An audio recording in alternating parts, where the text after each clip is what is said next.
In the last episode, I installed these brand new off-roading tires to the front of this cart frame. I found an old Predator engine that I decided to try and use for this cart, and hopefully it would be able to tackle any terrain. I decided to go ahead and slap the new torque converter onto the engine. Okay, so I got some packages from Go Power Sports. I bought this with my own money, and it was kind of expensive, but let's dig into it.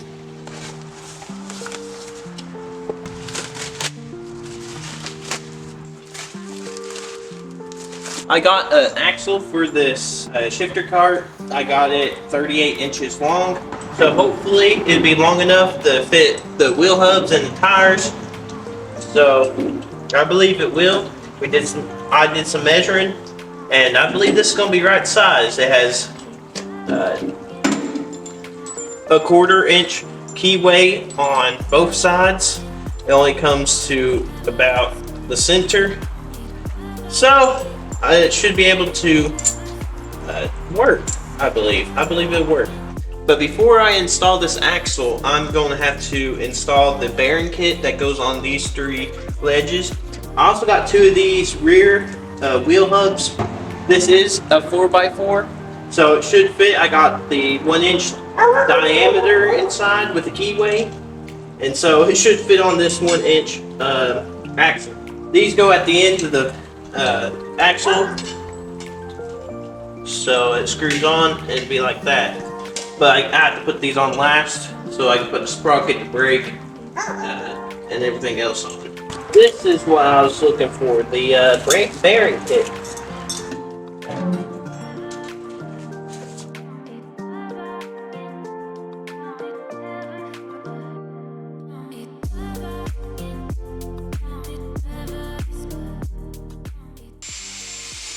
So this bearing kit should allow the axle to be held onto the back of the frame, while also allowing the axle itself to spin. At first, I did not understand how any of this actually worked, but after studying the separate parts and doing a little bit of research, I figured it out pretty quickly.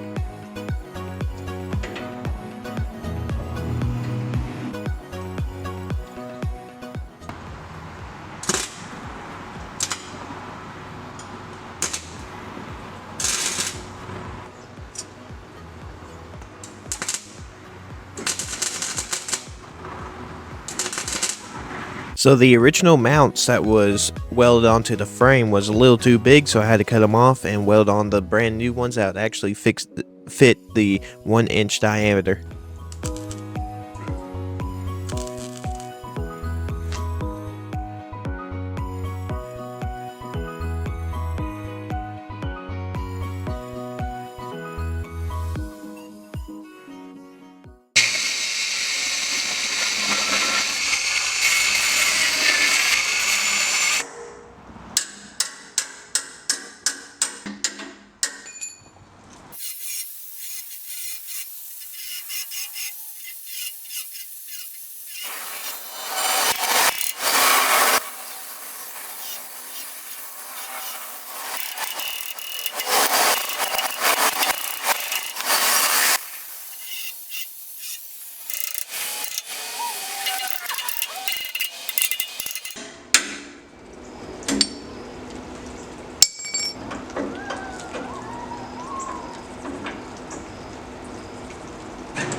Okay guys, so whenever this cart was outside, I took the steering wheel back off, but now it's being stored on the inside. I'm going to put the steering wheel back on, so it would be easier to steer the front tires while we move it around.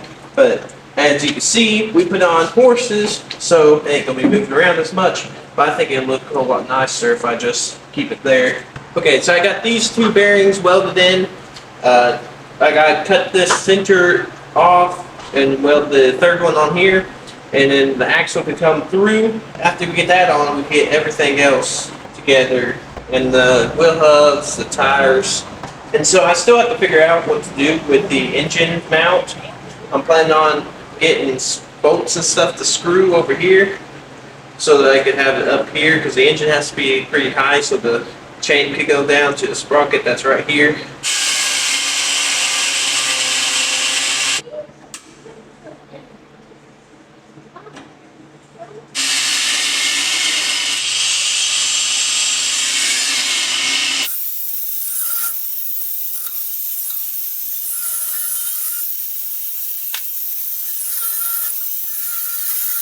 So after cutting off the original mounts, I decided to flatten out everything with the grinder.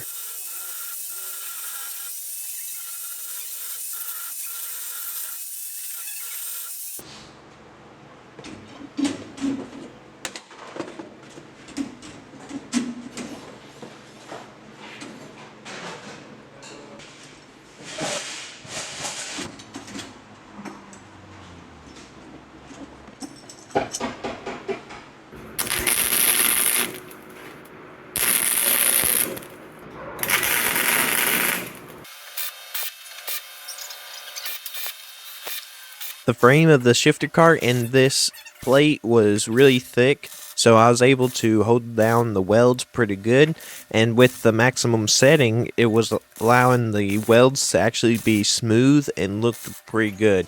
However, I do want to upgrade the welder in the future so I can get even better welds, and I want a MIG instead of a flux.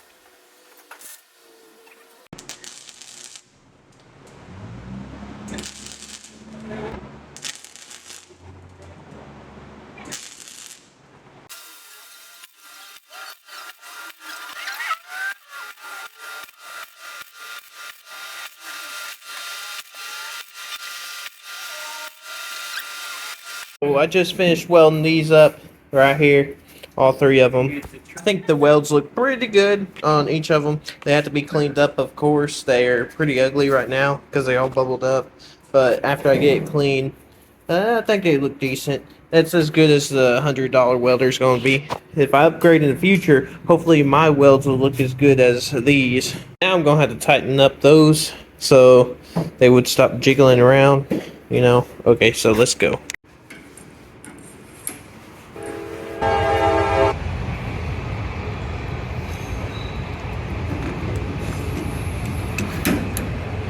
It got a little dark on us, but I decided to go ahead and put the back tires on to see how everything would look and if everything would fit correctly. Tires did not rub up against the frame, thankfully. So we finally got the back tires on. We're gonna have to take these tires back off to put the sprocket and the brake back on, but for the time being, it's good for pictures. So I think it looks great. I'm not gonna look at that. That looks amazing. I even got the steering wheel back on. This whole setup cost me about $200. I got this brake caliper that I'm gonna have to put right there.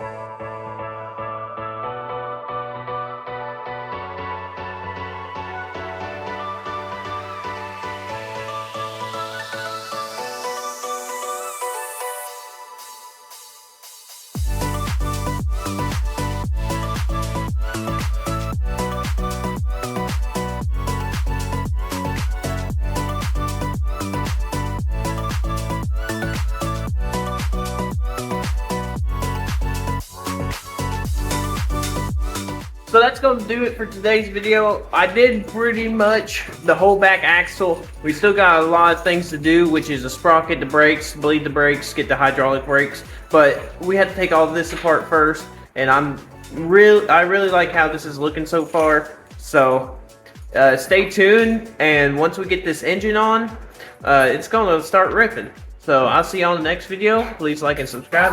I'll see y'all in the next video. Goodbye.